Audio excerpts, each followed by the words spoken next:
नमस्कार दोस्तों, आज के हमारे इस वीडियो में हम आपके लिए वैभव लक्ष्मी व्रत की कथा लेकर आए हैं।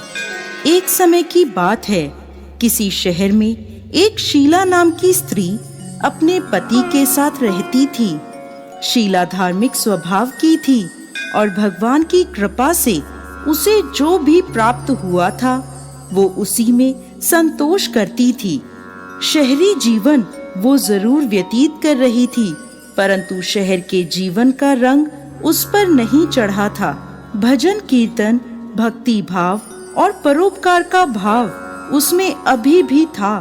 वह अपने पति और अपनी गृहस्थी में खुश थी।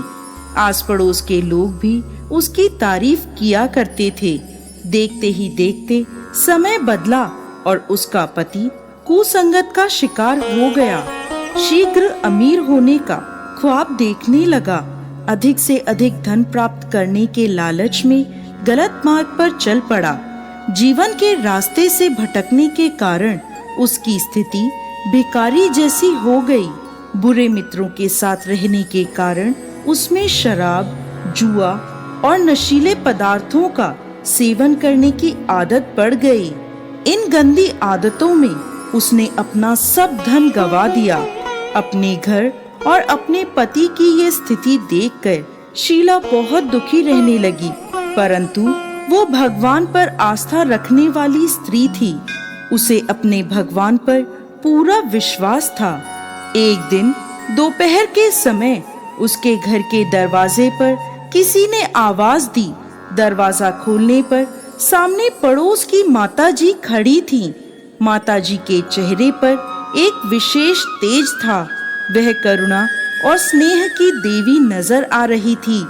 शीला उन माताजी को घर के अंदर ले आई और बैठने को कहा।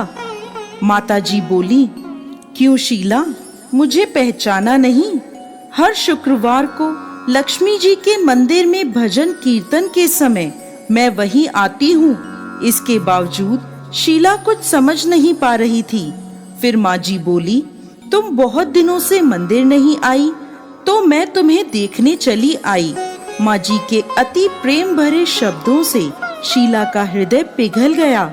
माँ जी के व्यवहार से शीला को काफी सुकून मिला और सुख और सुकून की आस में उसने माँ जी को अपनी सारी कहानी कह सुनाई। कहानी सुनकर माँ जी ने कहा, माँ लक्ष्मी तो प्रेम और करुणा की अवतार हैं। अपने भक्तों पर हमेशा ममता रखती हैं। इसलिए तू धैर्य रखकर माता लक्ष्मी का व्रत कर, इससे सब कुछ ठीक हो जाएगा। शीला के पूछने पर माँ जी ने उसे व्रत की सारी विधि बताई। माँ जी ने कहा, बेटी, माँ लक्ष्मी का यह व्रत बहुत सरल है।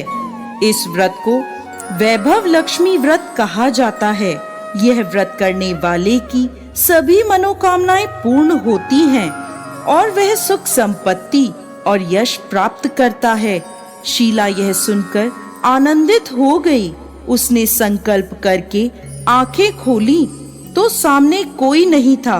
वह सोचने लगी कि ये माँ जी कहाँ गईं?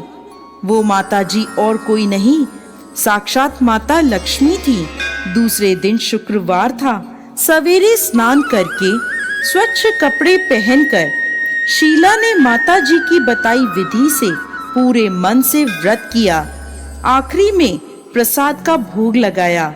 ये प्रसाद शीला ने सबसे पहले अपने पति को खिलाया। प्रसाद खाते ही पति के स्वभाव में फर्क पड़ गया। उसने शीला को मारा भी नहीं और सताया भी नहीं। उसके मन में वैभव लक्ष्मी व्रत के लिए श्रद्धा बढ़ गई। शीला ने पूरी श्रद्धा और भक्ति से 21 शुक्रवार तक वैभव लक्ष्मी व्रत किया। 21वें शुक्रवार को माँ जी के कहे मुताबिक उद्यापन विधि करके 7 स्त्रियों को वैभव लक्ष्मी व्रत की 7 पुस्तकें उपहार में दी। फिर माता लक्ष्मी के धन लक्ष्मी स्वरूप की छवि को वंदन करके माँ से मन ही मन प्रार्थना करने लगी, हे माँ धन लक्ष्मी, मैंने आपका वैभव लक्ष्मी व्रत करने की मन्नत मांगी थी। वह व्रत आज पूर्ण किया है। मेरी हर विपत्ति दूर करो, हमारा सबका कल्याण करो। जिससे संतान ना हो उसे संतान दो। सौभाग्यवती स्त्रियों को अखंड सौभाग्य दो। कुंवारी लड़कियों को मनपसंद वर दो। आपका यह चमत्कारी वैभव लक्ष्मी व्रत जो भी स्त्री करे उसकी सब विपत्तियां दूर करो, सभी को सुख संपत्ति दो। ऐसा बोलकर लक्ष्मी जी के धन लक्ष्मी स्वरूप की छवि को शीला ने प्रणाम किया। व्रत के प्रभाव से शीला का पति अच्छा आदमी बन गया और कड़ी मेहनत करके अपना काम करने लगा। उसने तुरंत शीला के गिरवी रखे हुए गहने छुड़ा लिए। घर में धन की बाढ़ सी आ गई। घर में पहले जैसी सुख शांति छा गई।